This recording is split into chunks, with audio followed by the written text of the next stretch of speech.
I mean, it's not an easy car to race with, if that makes sense. But it's still better than this fucking shit. I'm gonna go on mute, otherwise I'm gonna ruin your stream, guys. I'll see you in an hour or something. Yeah, good luck, mate. Yeah, cheers.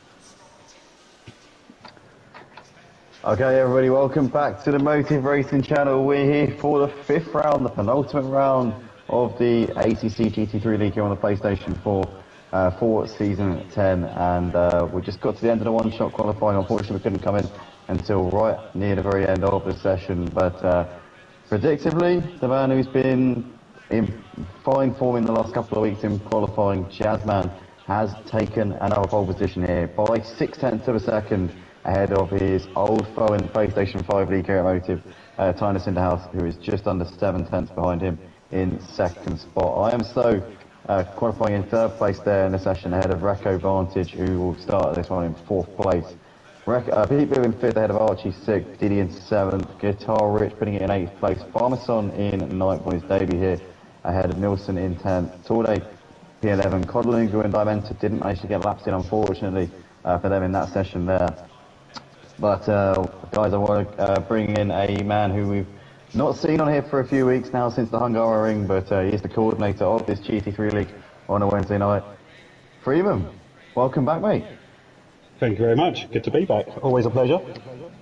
Absolutely. And obviously, with the absence of you the last few weeks, you know, it's been a bit of a difficulty for me, you know, being able to keep up with everything, but as I say, it's always a pleasure to have you alongside me in the box, and hopefully we can enthrall the viewers and the drivers watching this back later on with our dulcet tones here on the stream. But Jazzman looking very good here in this session. He's managed to put it nearly 0.7 clear of Tinus, but obviously you might not be too familiar with these two, but in the PlayStation 5 League that we ran a few months ago, they were extremely close. These two had a great tussle throughout the season.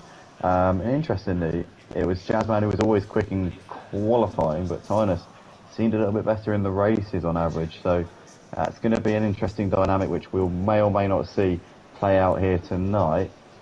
But we currently got 2 minutes to go. The drivers just making their final adjustments to their setups before we actually get underway for the race. It'll be 1 hour along with a mandatory pit stop thrown in, but these guys do not have to. There's no specification on when you've actually got to make that mandatory pit stop. You can kind of just come in whenever's convenient or whenever you fancy it. You know, it's like entirely up to you when you do it. But it's going to be it's always going to be a bit of a strategic unknown as to what people do with their pit stops, or when they come in and do them, or if they're going to put fuel in, or they're going to half tank it.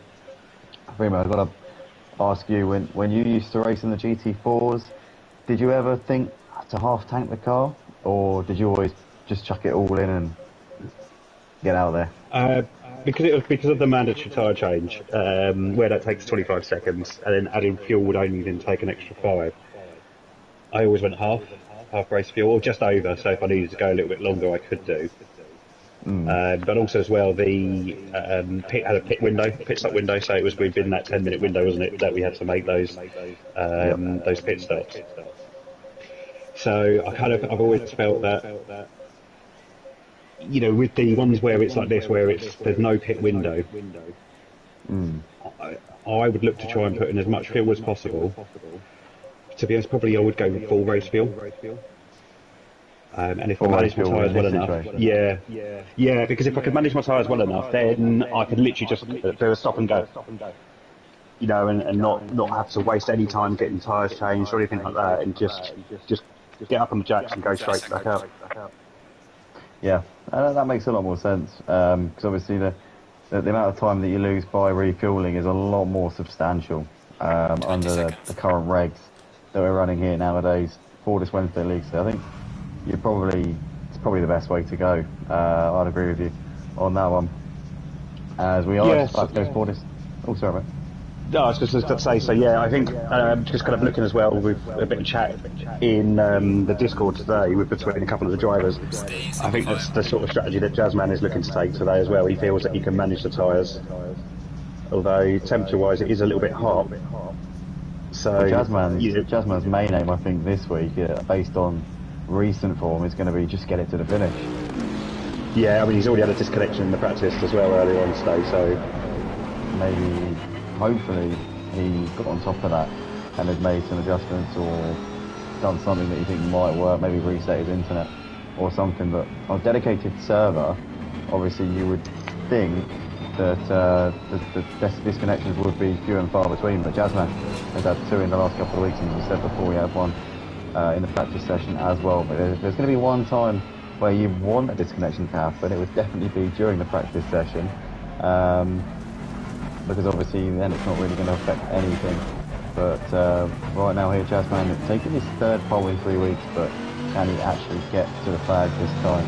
He's been blisteringly quick in the Sprint Championship on a Sunday night. In fact, his connections had no problems whatsoever in the Sprint Championship. He's been with us for the last couple of weeks in that one, and he has been completely, no issues whatsoever. So only seems to be on a Wednesday night when he's got his problems. Now, I don't know if he's in a different location on a Wednesday night, or if maybe it's just the base bandwidth is being a little bit more in demand on a Wednesday. I don't quite know, to be perfectly honest with you, but yeah, something's definitely a bit different.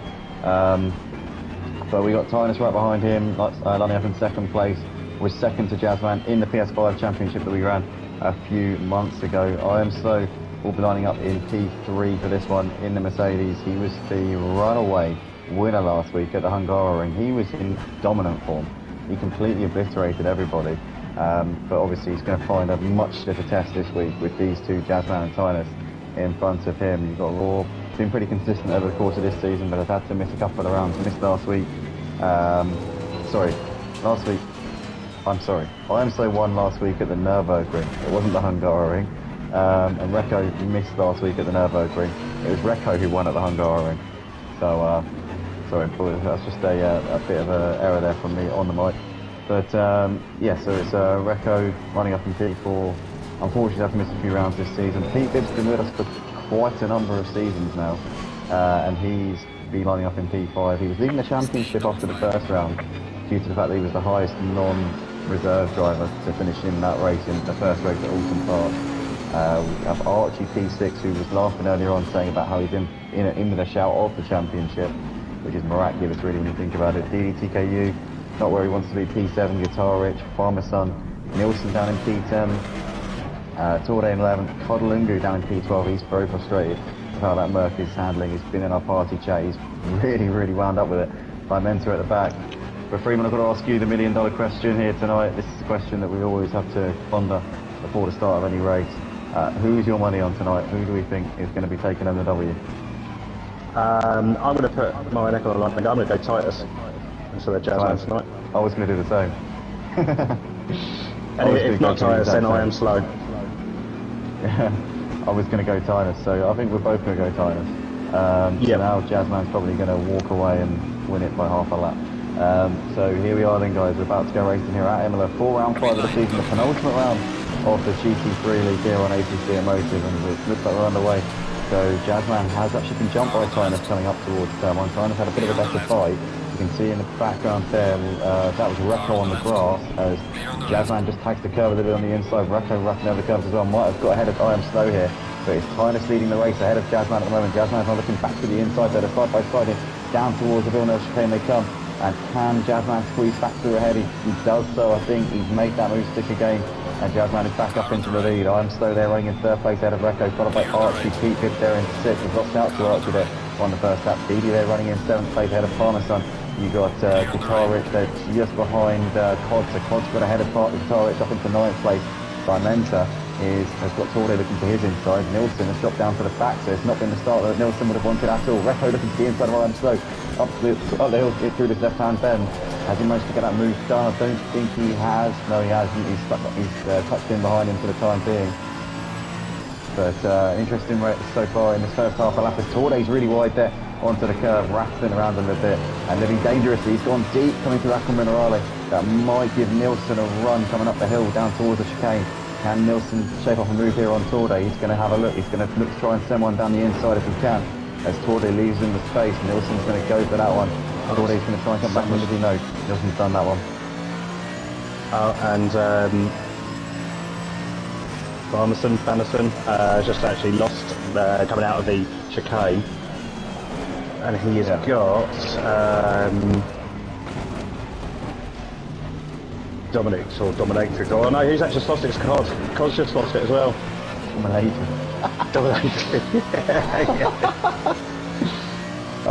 Jazzman and Tynus both in on the first lap,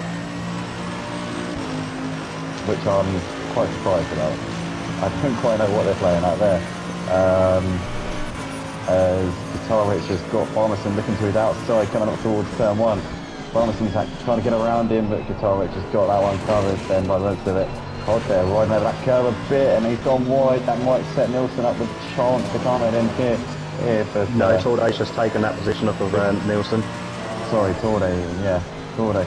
So who is that right behind? Yeah, it's Torday right behind Cod, but Torday can get enough of a run there. I'm Solo's got Recco Vantage all over the back of them, and these two running 1 and 2, obviously with Jazzman and Tynus coming in for a very early pit stop. Archie there running in third place, has got Didi and Pete a little way off of him, bit of a gap back to Guitar Rich and Farmerston. They're batting it out over 6th and 7th places at the moment then. But Jazzman and Tynus coming out of the pits, and Jazzman's got a 2-second gap to Tynus. We believe those two are net 1 and 2 in this race, but with them coming in so early, it's very, very clear, like you said, Freeman, Jazzman was conspiring to not change tyres in this race, as we know. So it looks like, obviously, it makes no difference to him coming in this early, because he's going to do the whole race on the same set of tyres, regardless of what happens. So he might as well do his pit stop straight away. Yeah, it means he's got fresh air, completely clear track. No pressure at the back, although Titus obviously followed him in. But other than Titus, he's got no pressure from behind. So now he can just run his race and put in those consistent lap times that we know he can do. It would be hard for I Am Slow and Recco Vantage to even be able to gauge where they're going to be coming out. Yeah, definitely would be. Recco's still trying to hassle I Am Slow, still can't find a way through. Archie there running all by himself. Didi and P-Dib still back in over 4th and 5th. Guitar Rich has gapped Farmerson really on that. That gap's now over a second. Dimensions swinging into the coattails of him, but only just. Bit of a gap back to Torday and Nilsson, who are still going at it. Cod, though, has made a big mistake. He is now running nearly 10 seconds behind Torday and Nilsson, so I don't know what's going on there with Cod, but he is not having the race so far tonight at all. He's in our party chat, so you can hear every word we're saying. Maybe it's just a bit of a distraction for him at this point. Pete Bibbs dropped a little bit off at the back of Didi over the course of this lap. He's not putting as much pressure on him as he was. Also, I Am Slow has pulled out almost a second of a gap here to Recco. In fact, that's over a second. In fact, Recco has dropped behind Archie, so Recco's made a mistake. He must have dropped it somewhere coming to the first sector there. And Recco now is 4 seconds off of the lead, so that's what I Am Slow needs. But he's still got Jazzman and Tynus, who have done their pit stops already. So once he's obviously done his pit stop, he'll probably come out behind those two. So a big development there for Recco Vantage. Pete still pulling into the back of Didi just. Nilsson still can't find a way through ahead of Torday at the moment, as these two are battling it out over 9th and 10th places. As we welcome Lightblade in the chat. Hello Lightblade, good to see you as always. Big fan of Motive, and also maybe not a contender in the Clio Cup now, due to some shenanigans that occurred on Monday night. But it's been a prominent runner in the Clio Cup for this entire season on Project Cars 2 on a Monday night series. and he obviously races in our touring cars on a Thursday night as well. Good to see Lightblade chiming in here to welcome to the mix. But Nilsson still can't make anything happen to Tour Day at the moment. Half a second currently separating these two as they're starting lap 4 of the race. I'm stoked for a 3-second gap to Archie. Reco is now close onto the back of Archie a little bit. In fact, he just lost 4 tenths, as I say that. So you've got Didi, he's got people all over the back of him, and they're starting to close up on Reco as well. So we could actually start having potentially a three-way battle for third place. Yeah, Dimension's looking all over Farmerston here as well, coming out of the hairpin. But he's not quite got the run coming up the hill. It's difficult part of the track to overtake the hairpin beforehand would have been a big opportunity. He wasn't quite close enough. Feigning a move there, Farmerston. Trying to... Dimension chasing Farmerston. But he's trying to feign a move here on Farmerston. But Farmerston's not having any of it at the moment. Dimension's just trying to make Farmerston, I think, probably a little bit on edge maybe. Try and make him think that something's possibly just trying to force him into a bit of a knee-jerk reaction, but Farmerston's not having any of it. He knows that he's pretty much in the clear at the moment. In terms of this battle for P7, as long as he doesn't make a mistake, they're pretty evenly matched in terms of pace at this point by the looks of it. Reco's still within a second of Archie. Ironstone is keeping the gap at around 3 seconds to Archie, but Archie's got a little bit wide coming out of the last corner. Reco's going to tuck into the slipstream here to come down the start finish straight. You can see Reco getting great closing speed. Archie must have had a moment into the final sector because it was 8 tenths as they came over the middle sector checkpoint. Here they come then. And so you can see Archie's made a big mistake. He's now 4 seconds behind Iron Slow. Reco advantage in the slipstream. Yeah, again, the Porsche just hasn't got the pace down the straight. But Archie's a little bit deep coming into Villeneuve, but he's going to get it stopped nicely as they come through now. And Archie still maintains P2 at the moment then. Yeah, it's potentially be quite a good battle that's going to be developing between these two. Porsche, as we know, is good through just the tight, twisty parts, but the power of the Lexus over the Porsche should be able to kind of keep that position over any longer straights that they have. Yeah, it certainly should. So, Reco's made the move on Archie, up the hill, into the left-hander. So Reco's up into P2, he's made that, he looks like he's done that. Must have got a really good exit out of the hairpin, because that is not generally an overtaking spot. But Reco is now up into P2. They did both lose quite a bit of time to Iron Slow coming through that sector. So they must have been holding each other up and having a bit of a tussle. But Reco's come out on top in that one. Healy's not too far away from these either. Pete Bibb is still just about keeping within the realms of striking distance on Healy at this point. These two well ahead of Guitar Rich. As Farmerston there running in 7th place. The Dimension still all over him. Torday and Nilsson, you see coming through the shot there. Todd's closing in on Torday and Nilsson now. He's got the gap down to 4 seconds to Nilsson. So Todd now is starting to bring himself back into the fray a little bit here. So checking out the front, but he knows that Jazzman and Tynus both are fitted already, and Jazzman's pulling away from Tynus as well. Jazzman's got the gap at over 6 seconds to Tynus at this point, so I think that Jazzman's looking very good for his money at this stage. Keep up what he's doing at the moment, he'll probably jump Iron Stone. I think, like you said earlier, we put the curse on Titus, but he's saying about that he's going to get going and win the race, because Titus is literally, as you say, he's just kind of he's a league of his own at the moment. Doesn't look like there's anything that Titus can do. And I've just been watching the gap as well between Jazzman and Kodalingu. When he first came out, when he first came out, he was like 19 or so seconds. It was just after Cod had his incident. But every single lap, it's coming down. Each sector, each chunk's coming up a bit as well. Literally half a second each sector. Yeah, it is. Yeah, I mean, if I was in Lindy's shoes, I mean, what I'd be looking to do is not worry about Jazzman behind me, let him pass as soon as he catches up, and tuck in and try and follow him round and see if he can then try and close up and follow him through Nielsen's Torday and the rest of the pack. Yeah. I mean, as we were talking about them just there, I was just flicking from Cod to Jazzman, from Cod to Jazzman. If Cod's coming through one corner, and flick to Jazzman, he's just coming into it. So about 6 seconds separating. I wouldn't say, I mean, about a couple of corners between them at most points, but you can see just how much more confident Jazzman is at this point, and he's going to be on the back of Todd in probably a couple of laps time, 2 or 3 laps time, I reckon. But Todd has fallen off of Nilsson a bit. Nilsson's got a gap to Todd for over 5 seconds, and Nilsson is now putting pressure on Corday for 9th place as well. What's that? Dementa. He's made an error because Cod's now right on the back of him. Oh yeah, what's going on here? I thought for a second that might have been Corday, but it's not. Sorry, not Nilsson. But wow, Dementa here has got down to 10th place. He was in P7. He was in P8. He was on the back of Farmerson, but he's made a big mistake here. Cod's now got the run. He's going to look to the inside. The Mercedes has got a rapid pace on the straight. A little bit quicker than the Ferraris. Look to the inside. The Ferraris. Dementa holds it on the outside. Oh no! And Cobb taps him in the rear. And Dementa's off onto the grass there. Similar incident to what we saw between Sainz and Daniel Ricciardo in the F1 this season, and Cod's waiting for him. So Cod, accepting responsibility for that one, holding his hands up and letting Dementa get along and on his way. Freeman, what do you reckon? What do you reckon on that one? A difficult one. I'd like to see a replay on that, which I'm not going to jump on in a second and have a look.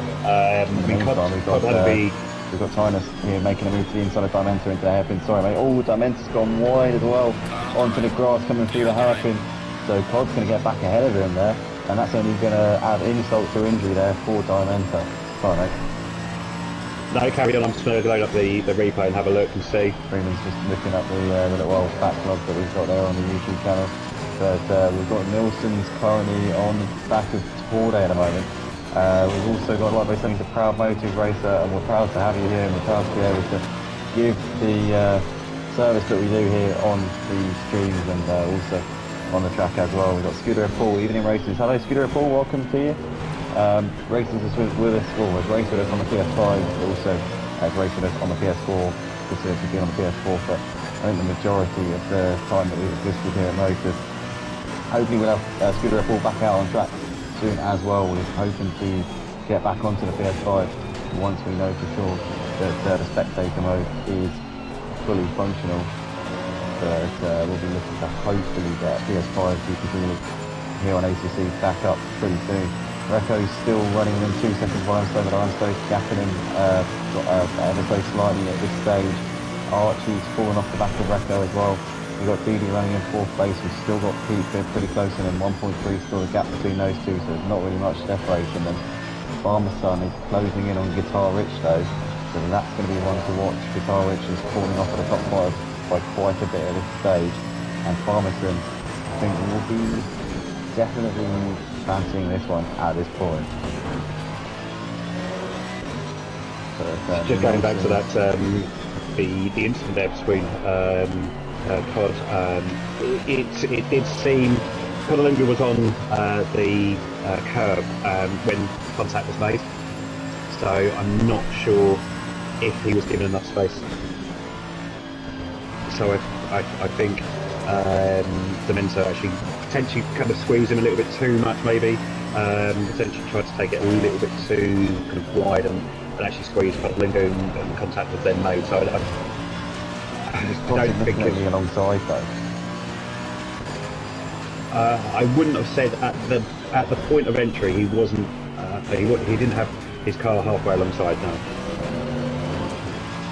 So we'll have to obviously see how that one unfolds in the fallout from that one. But whilst we've been discussing that incident there involving Codalinga and obviously Dementa, we can see here the front 2 iron slow. The gap's come down quite a bit. Reko Vantage has got the gap under a second here to Ironstone. So Ironstone maybe made a bit of a slip up, possibly Reko Vantage has just got the bit between his teeth.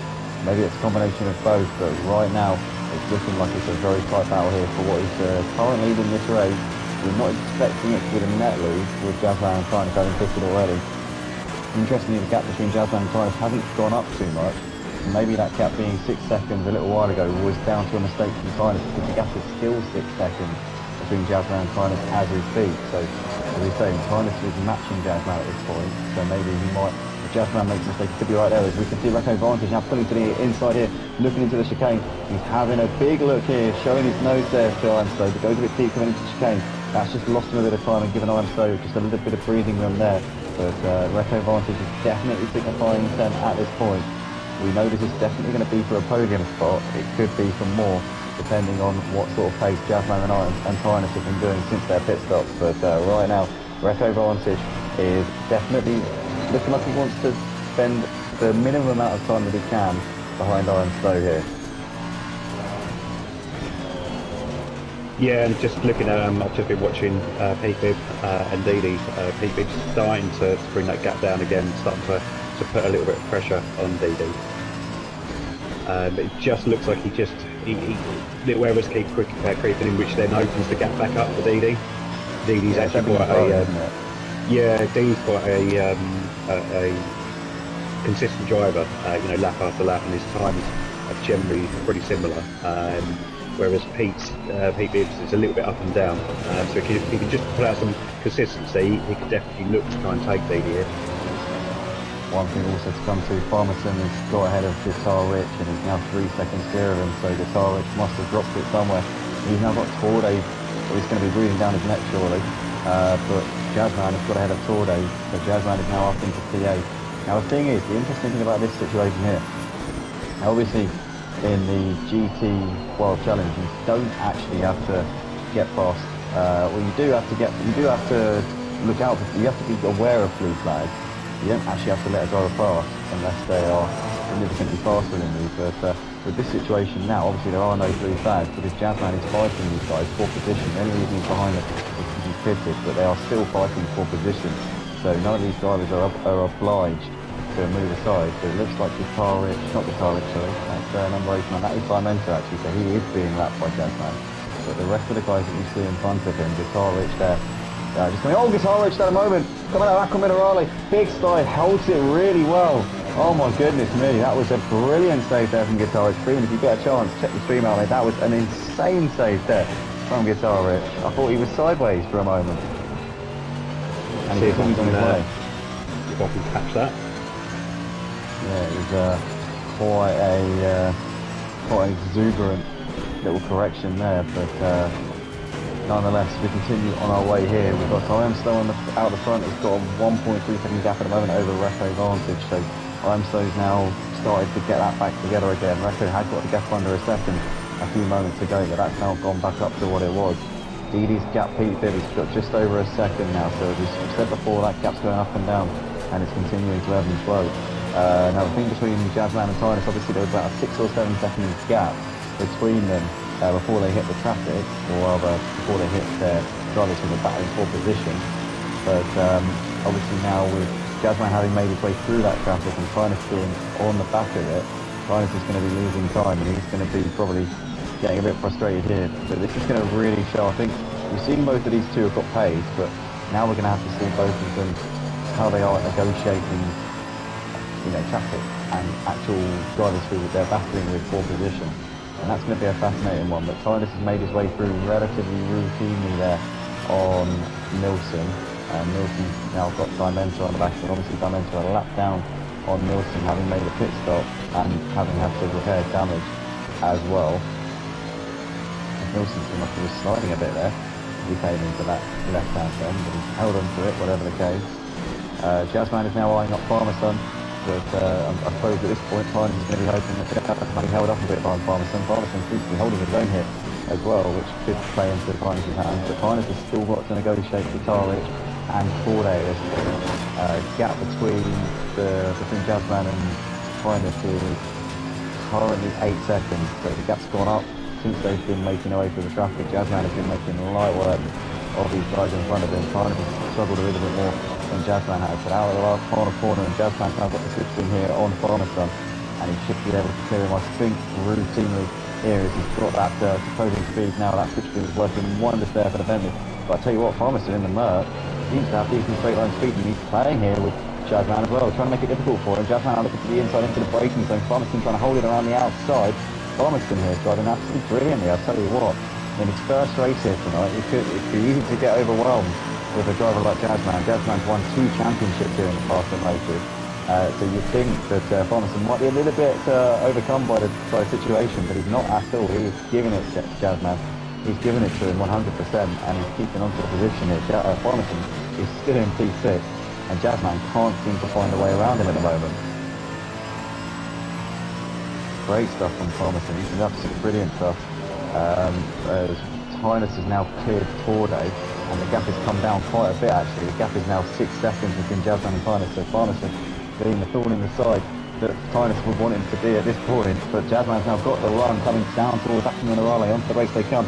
Squeezes through, and Thomason I think just had to eventually back out of that one. I think there was little to no gain in actually going for that move in the end, and I think he's finally come to his senses. And but great battle there, you know, good little fight. And Jazzman threw up into P6. So what do you reckon? If we've got just under 40 minutes left of the race to go, could Jazzman actually overtake everyone before they go into the pits? I think he possibly could at the rate he's going. He's about, what, 20 seconds behind Peter at the moment. He's probably lapping a couple of seconds the lap faster. 22 seconds behind Archie at the moment.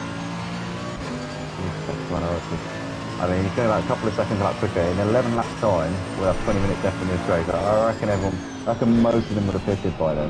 He might catch Peter, maybe DD. Maybe on that, it might be a bit of a difficult one. Yeah, 18 seconds up the road, essentially. I mean, it depends if he's... depends on how much quicker he is. I mean, if he's 2.5 seconds quicker, maybe it could be a possibility. But we've got Lightweight there in the comments saying, show him who's boss Farmerson. Obviously, getting behind Farmerson there, who was having a great battle with Jazzman. Tynus is now ahead of Gt3. So Tynus has made that move up into P8. I'm going to keep an eye on the gap. The gap between Jazzman and Tynus is only 5 seconds. So Farmerson has really worked wonders here as Tynus' hopes of getting into this race. Now it's going to be interesting to see what Farmerson does when Tynus gets up onto the back of him. Is he going to fight him in a similar manner, or is he just going to kind of bend over for him? Not bend over, but you know, like wave from him by. wrong terminology there. This is motorsport. Do you mean fall to the side and allow them to pass? Yeah, just gently wave him through. Yeah. But right now, kind of he's coming onto.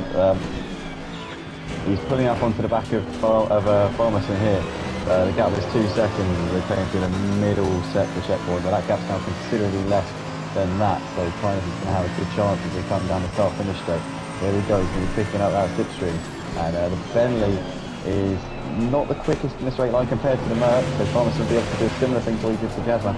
Now last time, we saw Farmerson hug the inside, and then at the last second... Oh, sorry, we've got Recco Varnish looking to make the move on Iron Slow. Tynus is going for it, and he has made light work there of Farmerson, and Farmerson there could not hold Tynus for any amount of time there. So that's Tynus up into P7. Sorry. Yeah, I was just going to say Archie was looking like he was going to try and make a move, and actually just pulled better of it. But it's developing into a really close battle between these two. Yeah, it is. It's going back and forth. I think Recco might be saving his tyres a little bit better than Iron Slow is. Maybe, perhaps, Recco's half-time kit, because his tyres seem to be lasting a lot better. Iron Slow was quick in the first part of the race, and then now it seems like it's coming back to Recco a little bit. I don't know, it's just theorising. This is just me trying to, this is me trying to justify why I'm seeing what I'm seeing. This is only, it's probably all rubbish. But right now we can see these two coming down the start-finish straight. Nonetheless, a tenth of a second separating them at this stage.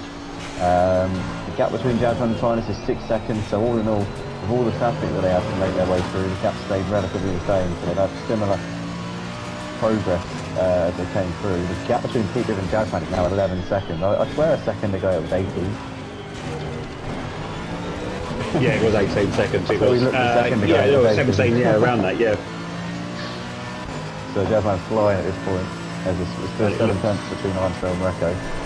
It looks as though Todd has had another issue because he's now 11 seconds off the Tordo. Oh, actually, no. So, no, it would have been Nielsen's actually gone into the pits. So, Nielsen's pitted. Yeah, Todd's struggling. And it's a shame. He was quick in quali, but he was saying, not in practice it was quick, but he was saying to us in a party chat, even though his pace was good, he was saying that he just didn't feel comfortable. And I think over a race, over a quali lap, maybe you can hide to a certain extent the struggles that you're experiencing, but over a race, they're going to come out. You can't hide it over the full race distance. You're going to get exposed, unfortunately. It's just the way it goes. But Reko's currently still right on the back of Ryan Stowe here, half a second between as they're coming down the hill, down towards the hairpin. I think, is it called Ragazza, this hairpin? I think it is. You know what, I don't even know. Sure. Yeah, that's what we call it. 100%, yeah, 100%. That's what it is. I think it is. Let me know in the comments, guys. If anybody knows the corner names, I know you got the Villeneuve chicane, Tamburello chicane, and you've got, I think you've got what is it? The Acqua Minerale is the one where you dip down and then dip up. I assume because that's the part of the track where all the water builds up. Acqua Minerale, I would guess. And then I think the hairpins are that, so I think it is. But if anybody actually knows, please do let me know, because I always do like to say the corner names, just because I actually I like to sound intelligent. I like to sound like I actually know what I'm talking about. So when I say corner names, I feel like that might actually make me sound like I know what I'm talking about. Titus and Jasmine have comfortably cleared Reko Bunch, because Reko Bunch pulled into the pits during that last lap. And he's definitely been sat there for a little while, so he's definitely looking to change tyres and refuel. Yeah, so he's far thankful. And I have that theory because he seems to be hanging on to his tyres better than Stowe did. So obviously with Stowe driving on a full tank, you expect his tyres to be suffering a little bit more, because obviously they've got more weight on them. So I think, but then again, we've seen Stowe holding on to his tyres really well over the course of the season, so maybe he's just nursing them at this stage. It could just be that. Don't think yourself only just use turn 1 or turn 2. Thank you, Jay. I will heed that advice. I will actually heed that advice, because I think you're right, because I think it's just simpler and easy and means less mistakes. So yeah, let's just go with that. The only problem is, and this is actual truth, I actually struggle to use the numbers for turns, because I actually lose count as to what corner we're on. It's very easy for me to lose count. Once I'm like more than 5 or 6 corners into a lap, I lose count of how many corners there have been. So that's the reason why I don't do that. And I don't think I'd be any help with that either, because I'm exactly the same. When people say like turn 11, I'm like, how the bloody hell do you know how many turns there have been up to this point? It's like, I'm just driving around like in my own little world, and you're counting the number of corners or something. How do you do it? Sector 1, sector 2, sector 3. Yeah. Sorry, I Am Slow has just got in, or just coming out of the pits now. Jazzman's passed and Titus has passed. Reko still a long way back, and I Am Slow is on the move. He's just coming out of the pit, so he had a massive jump on him. Right, yeah, what has happened to Reko? So, obviously we think Reko's got fresh tyres on, which could make a difference.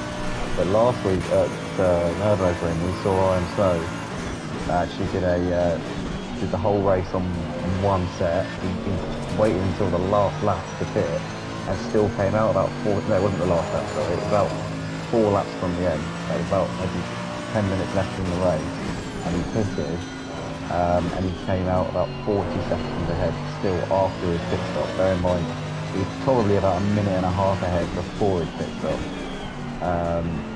So something we have missed as well is Pete Bibb has actually got in front of Didi, and it's pulled away there about 2 seconds. So I'm not sure what happened with it. Didi actually dropped it at some point. But looking at that gap difference, I think it probably was. So we now know who's the net leader. Obviously, Jazzman is now out in front, and to be fair, like Jazzman and Titus have really been putting it in over the first part of this race. You can just see by the gap that they've got to I Am Slow. I Am Slow is going to be sat there thinking, what have I got to do? I bet at this point, because to be leading most of this race, out in front, doing his thing, he's had Reko on the back of him, pressuring him and stuff, but he has come out 19 seconds behind. Then again, Japan and Tynus are going to have very worn out tyres, but did Iron Stove get tyres? I don't think he did it. I don't think his pit stop was that long. No, I don't think he fitted the tyres. So he's not actually going to have any advantage over Tynus and each other. Oh, and we've lost the driver. Somebody is disconnected. It is a disconnection. It's not one of the rear runners. Who is it? Who is it? Who is it? Who is it? Not Jazzman. Oh, I'm trying to cross-reference. We've lost Steely from the race. Steely out of the race. From P3 as well. He was in the top half in this one. He wasn't having too shabby of a race at all, but he's out of this one. And that's obviously a massive shame there. But Jazzman nonetheless is now closing in on P5. The gap now down to 2 seconds, and obviously P5 still yet to fit. Maybe your theory of Jazzman getting ahead of everybody before they even have to come in and do the pit stop could actually turn out to be the case. So he's 2 seconds. I was to say, so he's 12 seconds off of Archie. Just over half the race left. Or just under half the race left, sorry. It all depends on when Archie's going to come in. Yeah. So obviously we've lost Steely. So that would probably give Archie more of a... give Archie and Pete a bit more of an easier time in the battle of what we think is probably going to be P5 in this race, I would imagine. Recco obviously being in the pit stop for a bit longer than he would like to, is going to possibly drop Recco into that battle with Archie and Pete, maybe. So it could turn into about 4. So we think Recco's got fresh tyres on, so he will be a bit quicker. It depends on what Archie and Pete are doing in the pit stop. If they change tyres, it could all change very quickly. But nonetheless, Jazzman is making a move on P2 up the hill and up into P2. Obviously Jazzman your net race leader, but the gap between Jazzman and Tynus is still 6 seconds, and that gap's staying at around the same. Jazzman hasn't got this race in the bag by any stretch of the imagination. Jazzman is one mistake from dropping down to P2. Tynus is still keeping on his toes at this point, and in fact, oh no, I was just about to say that Tynus has closed the gap to 5 seconds, he hasn't. That 5 seconds is the gap to P5. So Jazzman is 6 points too ahead of him. He did gain a little bit whilst Jazzman was not lapping. He did gain, Tynus did gain a little bit on Jazzman whilst Jazzman was overtaking P5. So I wonder if Tynus might get held up a bit behind P5 in a second. It all depends on when P5 comes in. He's probably approaching that sort of pit window now, so he might just decide to go to the end. He's doing the whole race on one set of tyres. He's got no reason to split the race in half. He might as well wait until the very last minute before bringing it in. Yeah, it looked like he actually lifted off the throttle a little bit to allow Jazzman to pass. I think he knows it's not his race. You know, he's not racing against Jazzman. I imagine he'd do the same with Tynus as well. It's one of those where I think he's got more to lose by fighting him than he has by letting him pass, because if he fights him, he could end up having a bit of a collision both in the gravel. He could lose more time to the drivers who are around him in this race, you know, potentially Recco maybe, we don't know yet. Guitar Rich we know was there with him. I don't think he is anymore. I think he's out of that picture pretty much. Codlingu coming into the pits to make his mandatory pit stop here. It's not been the race at all. He might even drop out in last place here when he comes out of the pits. It's really been that kind of night for him. It's not been the COD that I think we were used to in the Gt3 league, for sure. But right I think it depends on what his strategy is, because I think he could potentially be in front of was it Farmerston?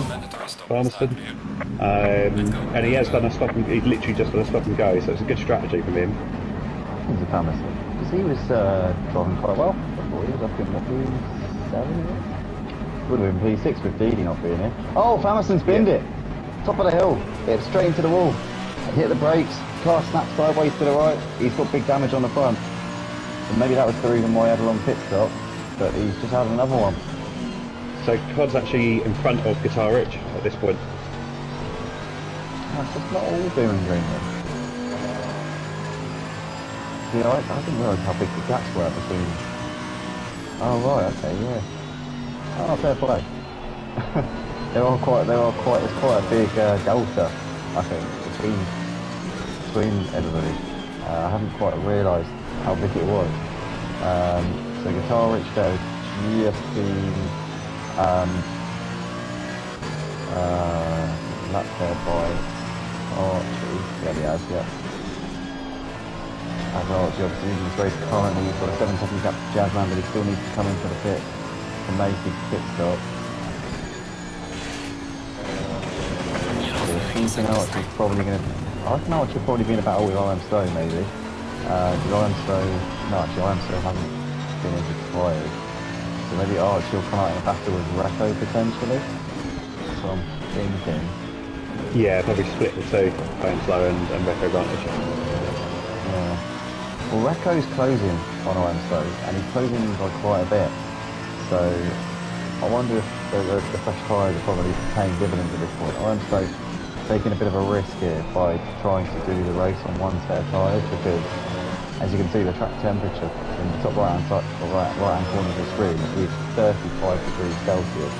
So it's by no means a cool track temperature here tonight, obviously in real time today on the game. But at the moment, Iron Stone is moving on to Recco by quite a bit, not gaining on the guys ahead of him. This is obviously for a podium spot in this race. Archie, as you say, probably going to come out ahead of Recco unless he decides to change tyres, which means he'll probably come out about 10 seconds behind him. Peter's still got to come in at some point. He's probably come out a bit behind Recco and Archie, I'd say. Yeah, so again, I'd say. Again, we just don't know at this point. I mean, you know, if we put a load of fuel in, change tyres, we just don't know. All we're doing is speculating, guys. We're not, you know, we're not pit strategists, we're not engineers, we don't actually know, and neither are we psychics. We don't know. All we can do is speculate. But we do have So some idea. Pete is 30 seconds ahead of Iron Slow. Oh, Peter's made a Recco. mistake. Coming out of the hairpin, he's had a big moment there. And he's just now dropped. So he's going to need a bit to... that could drop him out of the battle for P5 maybe.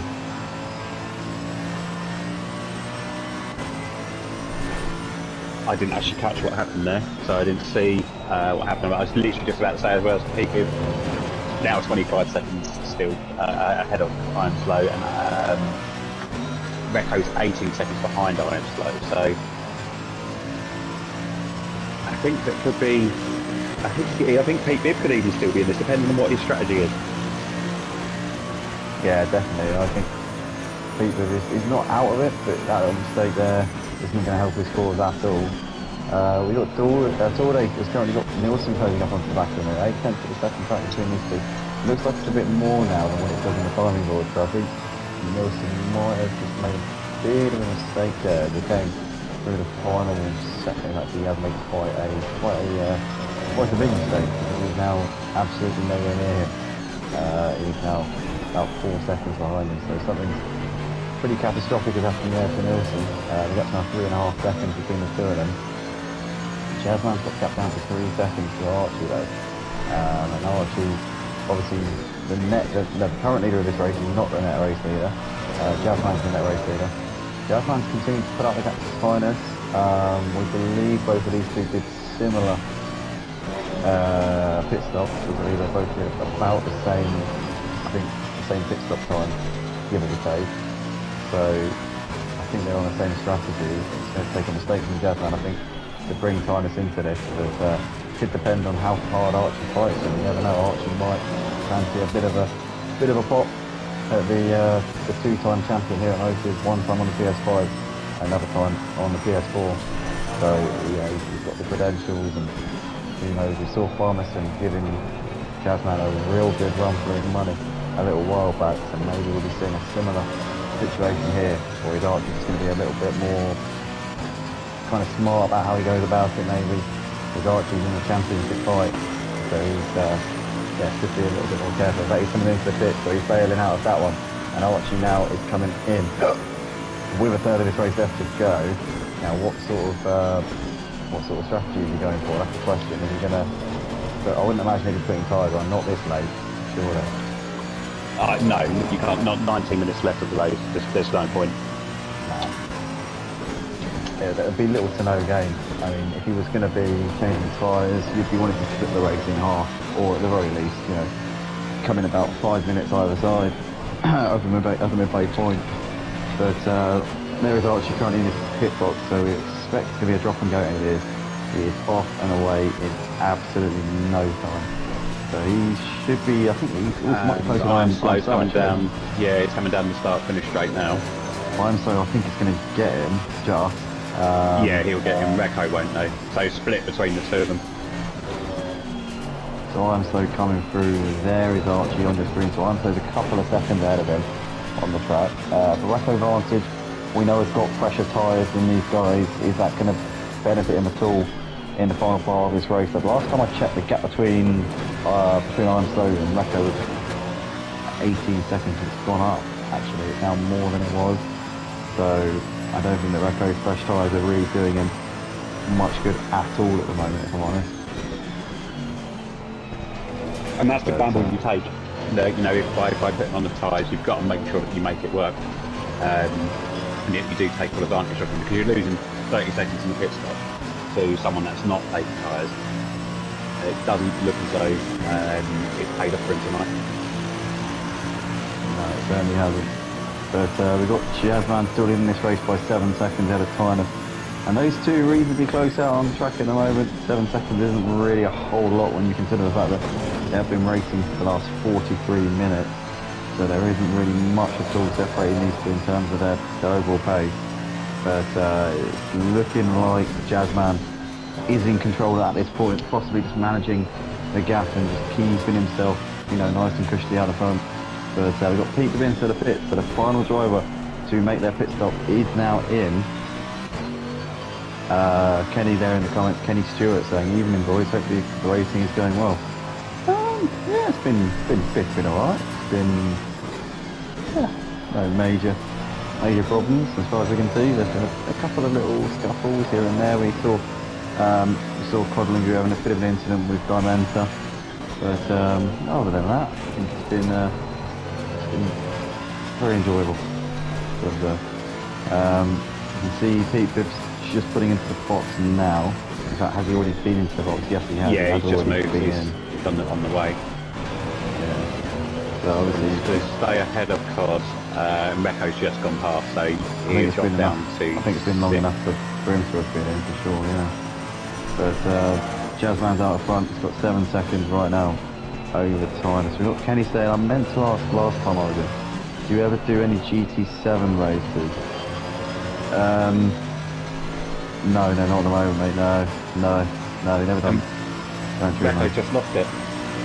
Has he? He has, yeah. Oh no, and he's actually been gaining on Slow and Archie as well. He got the gap down to 16 seconds. So that's going to maybe just ruin that one a bit.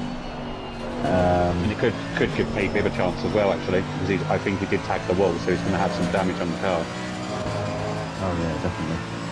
But the gap between the two leaders, Jazzman and Tyler staying at around the same at this point.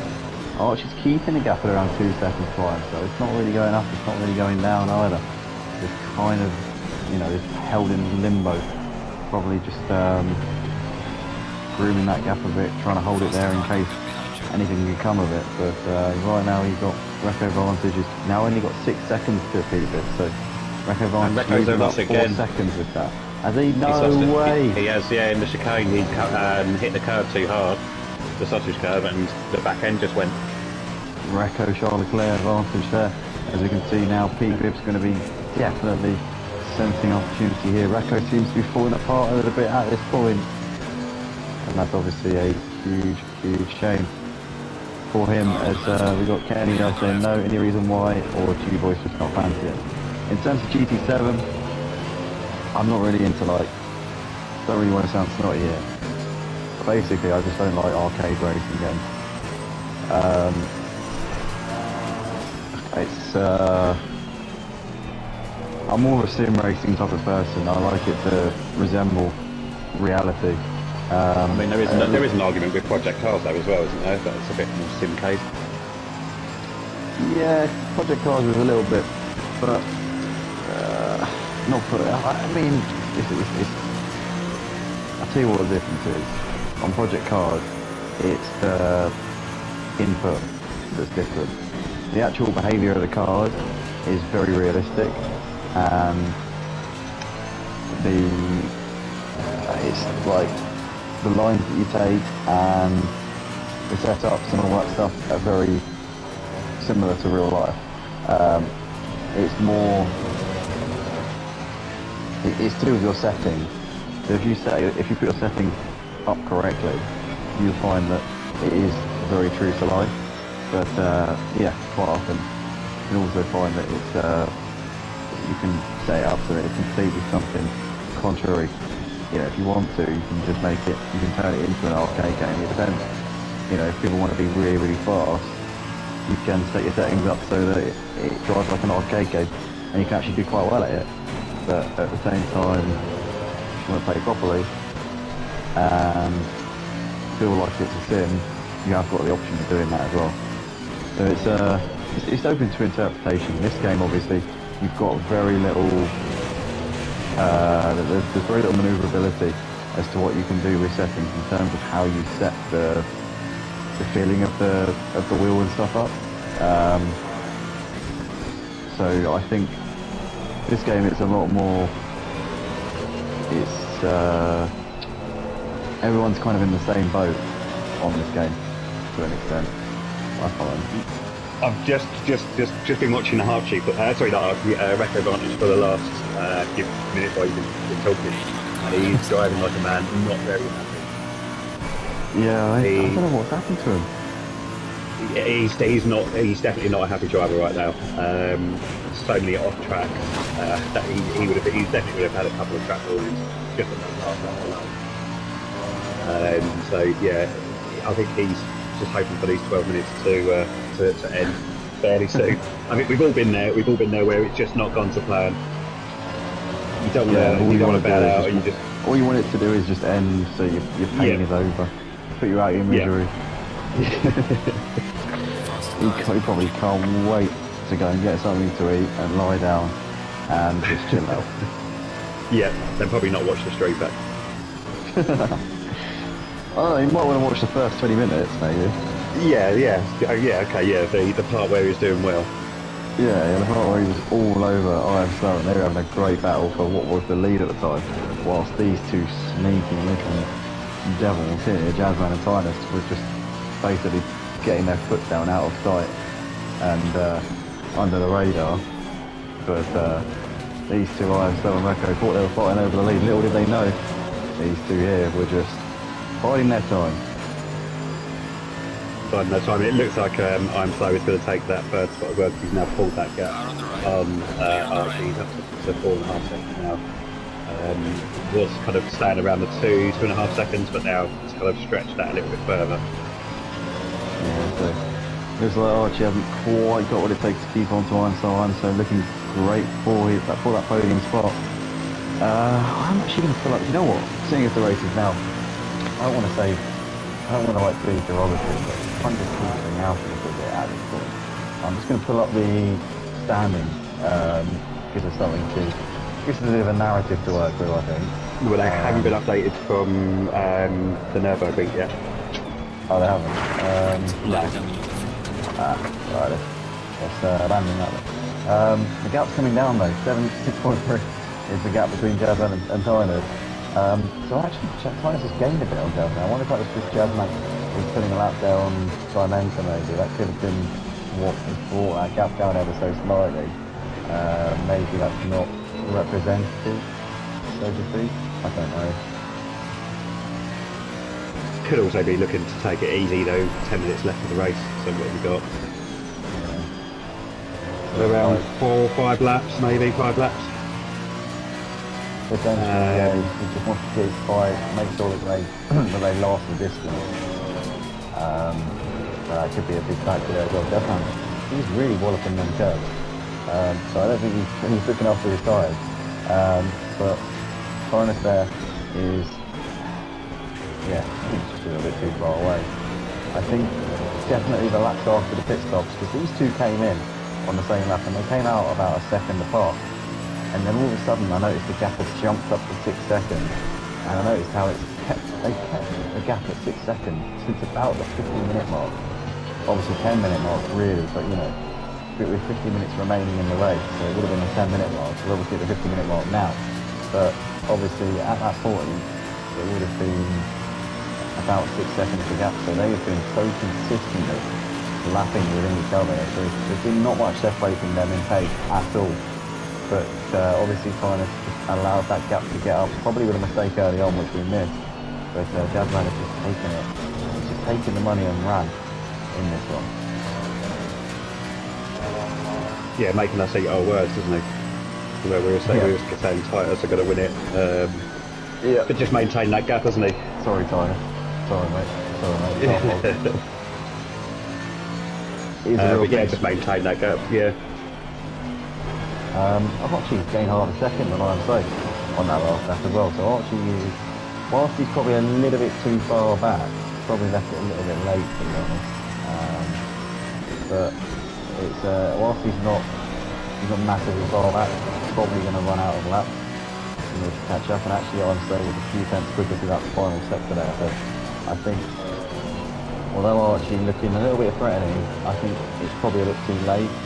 I think maybe that shit might have just failed a bit, you know, although he's got the pace and he's probably got the wherewithal to do it. I think it's just a bit late now.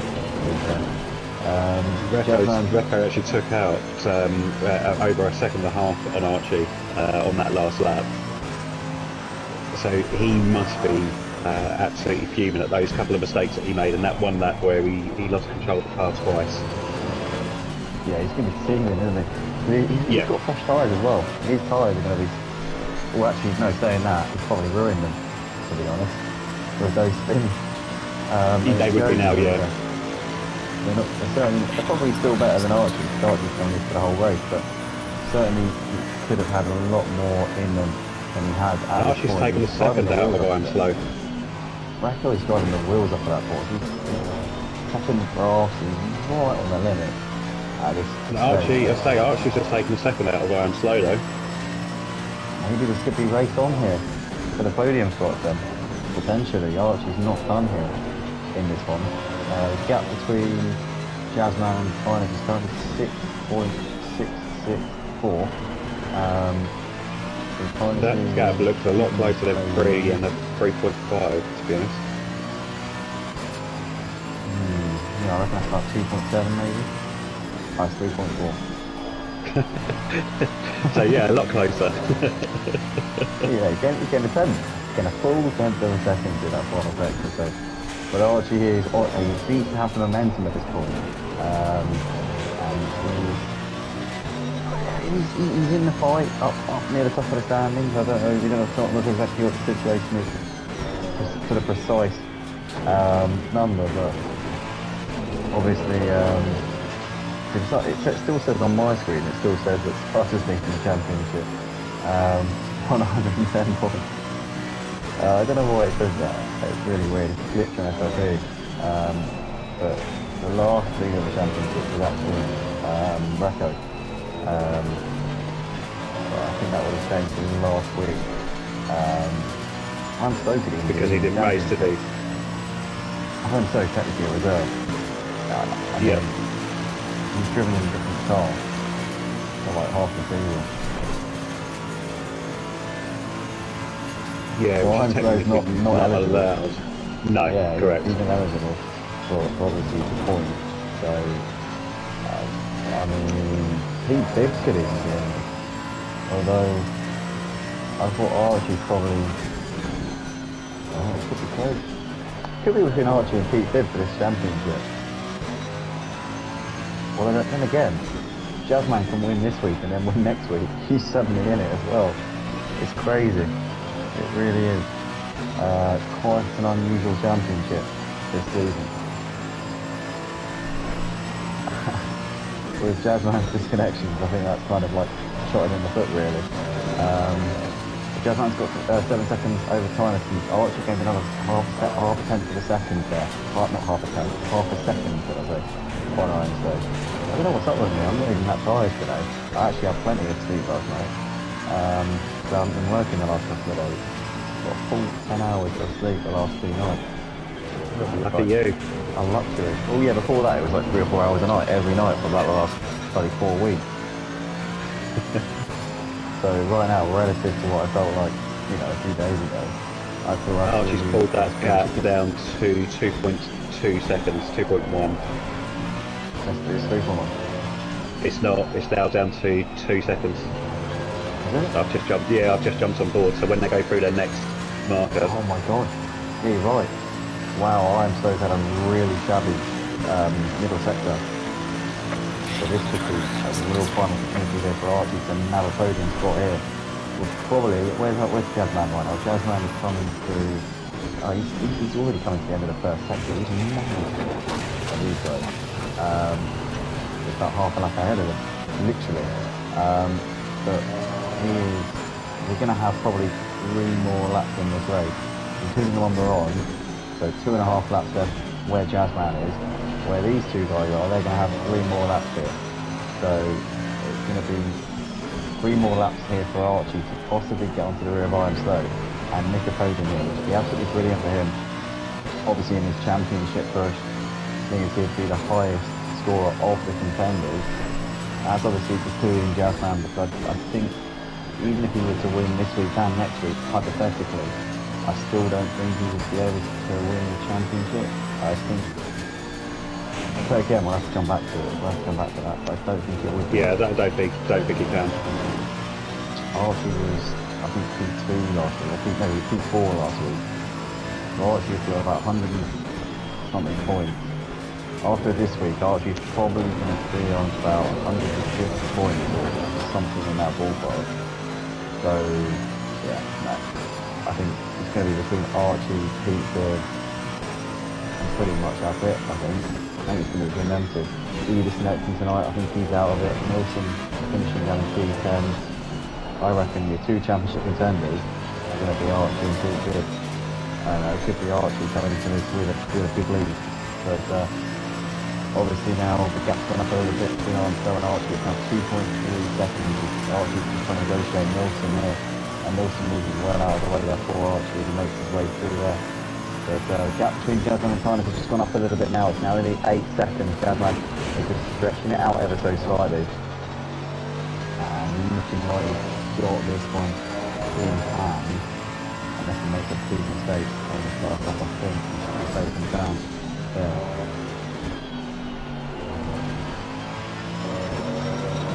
Yeah, just watching. I actually didn't really get slowed up by Nielsen, but I think it might have just put him off a little bit that he was in front of him and kind of wanted him. I think he wanted to clear him quicker than what he did.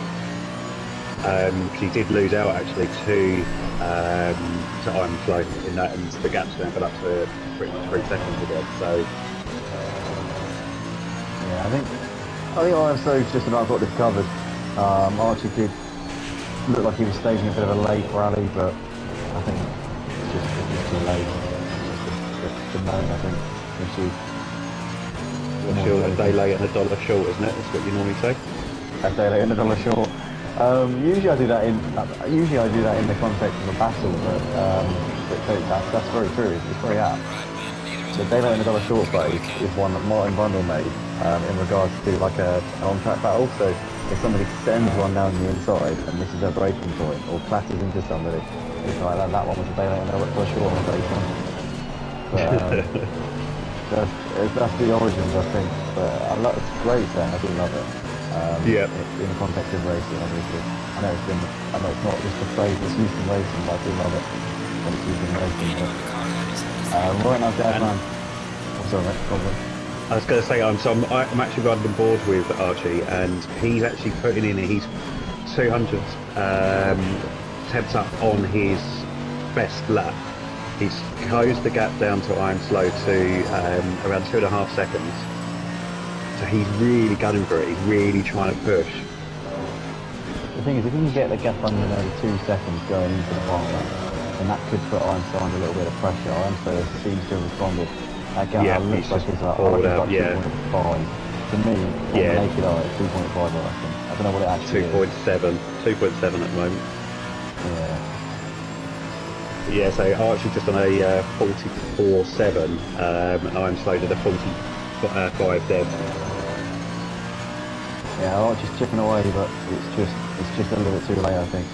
But Jazzman is coming into what I think is Ravazza for the final time here in this race.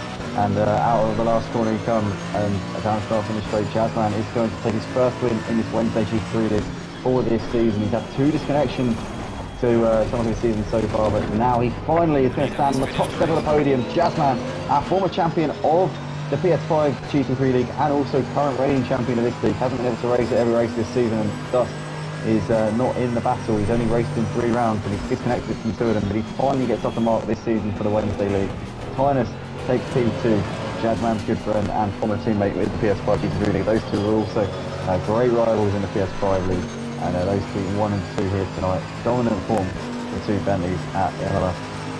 IMSO's going to come round. It looks like he's going to hold on for 3rd place.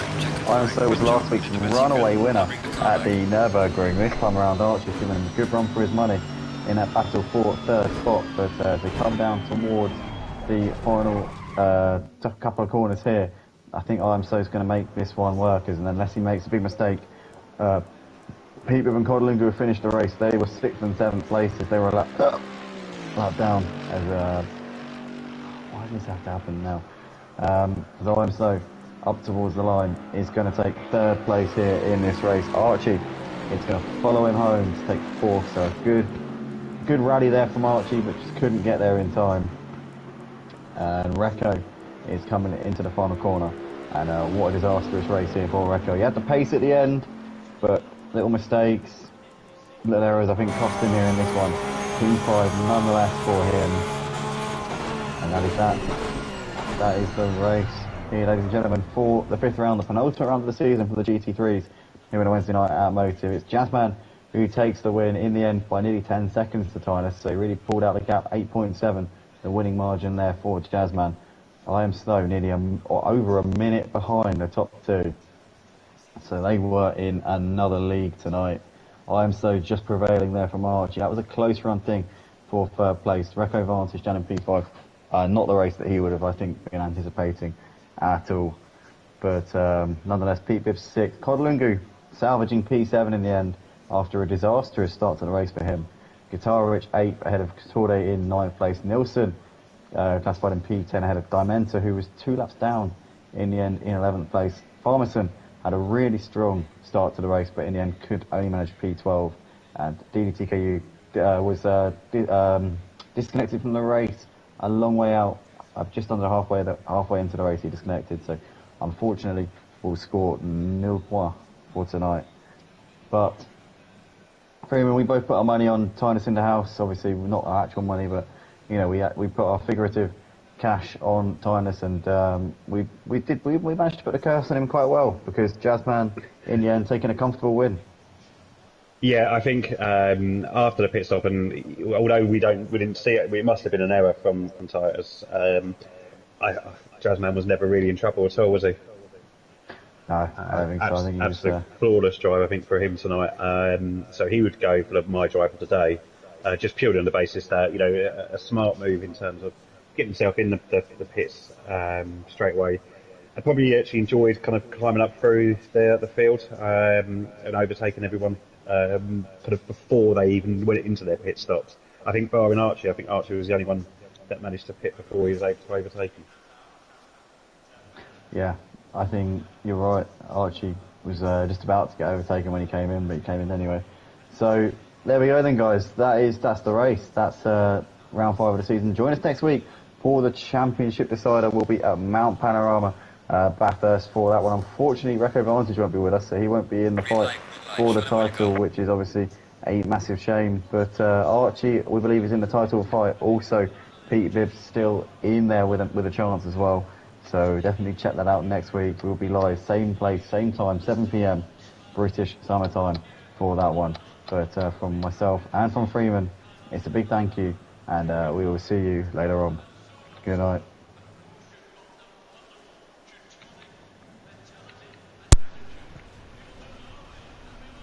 Hey, nice one, mate. That was good. Yeah. It's a shame about the race. Just petered out, didn't it? There's just so much, was a bit dull. big gaps. That it's just, just trying to make things like a bit. I just realised we didn't even do a mic check, did we? Oh, fucking hell, I hope we were wrong. I hope you could hear us. God, people would have said on chat, wouldn't they? Surely. Yeah, depends how much quicker he is. I mean, if he's 2.5 seconds quicker, maybe it could be a possibility. But we've got Lightweight there in the comments saying wrong terminology there. Yeah, you can hear me quite clearly now. I heard you laugh quite clearly there. It's going to be interesting to see what Pharmacist does. It wasn't like a little feint. Is he going to fight him in a similar manner, or is he just going to kind of bend over for him? Not bend over, but you know, like wait and buy. wrong terminology there. This is motorsport we're talking about. Yeah, it's nice and clear, perfect. Oh, thank God for that. that was so annoying at the end of the Hungaroring race. People were like, "Oh yeah, they're quite quiet," and I thought it meant like, you know, just a little bit faint and that. But then I looked on it, it's like you could barely hear you at all, like hardly even make out what you were saying. Type of quiet. it was really bad. Honestly, I felt so depressed for like basically I'd say about a day after that, just watching it back. Because I wanted to watch it back and enjoy it, and instead it just like wounded me up. Because I usually watch back the streams, even though I commentate live, I usually watch them back afterwards because I get to sort of like experience them in the same way that everyone else does. Because when I'm commentating on them live, I feel the pressure to be on top of everything, so I don't really get to take it all in the same way. Which sounds a bit weird. Yeah, but... so there might be stuff that you've missed or whatever that you can pick up on in like watching it again. Yeah, no, definitely. I do the same. I always watch them anyway. Yeah. I enjoy watching them.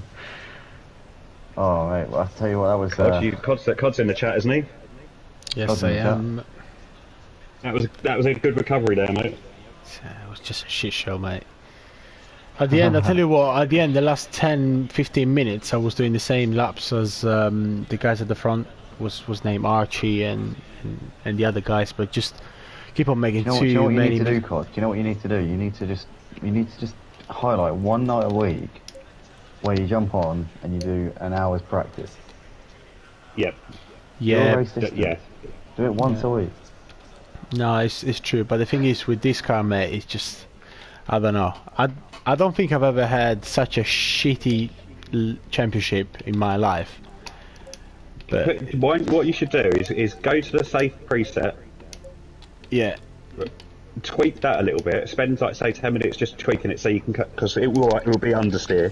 So just cut out the understeer and then just practice for an hour. Do you know what the thing is? I don't think it's something to do with the setup. I think it's something to do with the wheel. Because, do you know what I noticed? When I'm normally a driver that likes to correct the car a lot.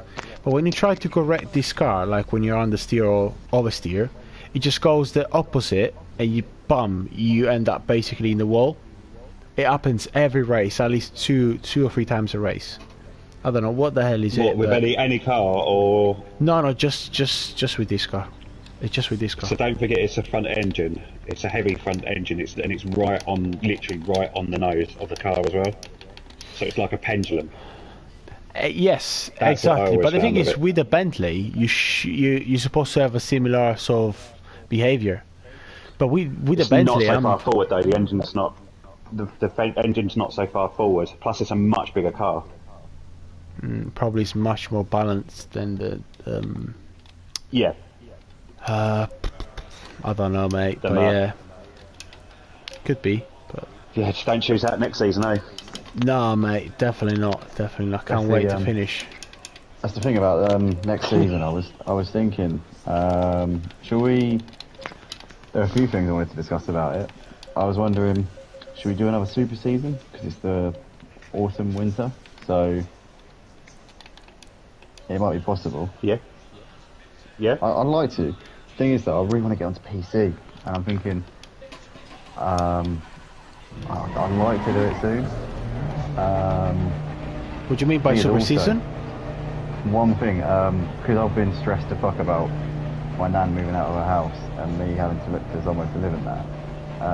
But now, I might actually be able to stay in a spare room for a bit while she's moving. Right. In which case, I won't need to be paying as much in terms of like rent and stuff, so I could potentially afford a PT, maybe in a month or two. So I could possibly jump over to PC.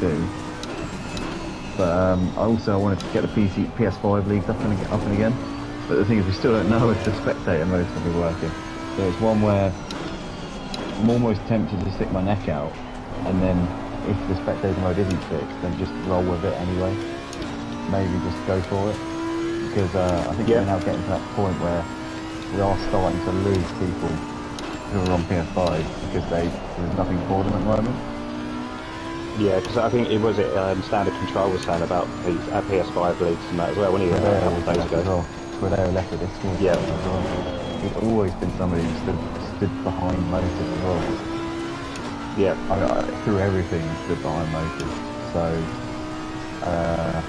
yeah, I was a bit surprised to see him go. That kind of hit me a bit. Just kind of made me think, like maybe we're not really doing enough for PS5. But I think we have to get on PC soon, especially with you doing them because you're on there. You've been on there for quite a few months now. And I think also we're just falling behind everything. I know we probably have quite a few people who would be up for it. We just probably need about a 20 man grid to start us off with, and then it will just snowball from there. I imagine. Yeah. Yep, 100%. Just a base to start off with. And obviously I'll stream. When are you getting your PC? It's a good question, mate. I was going to buy, a couple of months ago when I told you I was going to. Yep. But then, because obviously now with the rent and shit, because we're looking to move out as well, or because my girlfriend's sister, she went back to Italy, so it's just the two of us, and we are paying an enormous amount of money for this fucking flat. Yeah. It's a bit tricky at the moment. Because I was thinking, oh shit, I need to stop my